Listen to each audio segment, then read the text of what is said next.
Здравейте, приятели! Добре дошли в нашия новогодишен влог. Ще ви покажем различни неща, като приготовление на храна, украса и куп други забавни неща. Тук ви показвам как приготвям баница. Баница от тиква.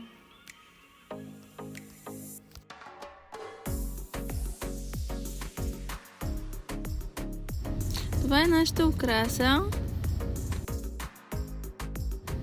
Това са родителите ми, баба ми, дядо ми. Прекарахме заедно с тях. Това е моят подарък от моя съпруг. Новогодишната нощ бяхме с нашите приятели Джелян и Светла. Тази година решихме да празнуваме заедно с тях. Раздадохме си подаръци също с тях. Доста беше приятно и забавно и специален момент, поради това, че когато подаряваш подарък на човек, който обичаш, важен е жестът, а не подаръкът, поради това, че мислиш за този човек. Подаръкът да бъде от сърце и наистина да бъде подарък, който да зарадва усрещния човек. Независимо какво получавате, трябва да бъдете благодарни абсолютно на всичко. Празнувахме доста забавно и доста добре с нашите приятели, децата също. Тук се забавляваме и танцуваме, радваме се. Беше доста дълга нощ. Децата доста се умориха, но останаха до 12.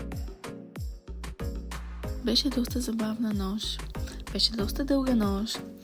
Децата останаха с нас до 12, за да посрещнем заедно новата година. Видяхме фойерверките. Матей много се зарадва. Кристина тази година се оплаши. Не знам защо. Като беше по-малка не се плашеше, но тази година се оплаши. Тя доста се забавляваше.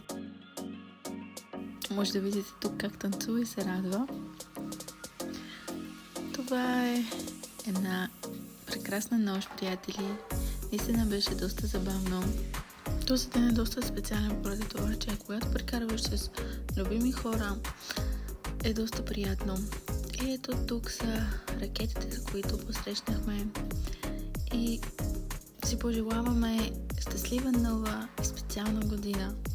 Това е от нас, приятели. Може да коментирате в този влог как вие отпразнувахте и посрещнахте новата година. Благодаря ви за гледането. Може да се абонирате за канала ми, ако все още не сте го направили. Да натиснете палец нагоре и да харесвате. Благодаря ви.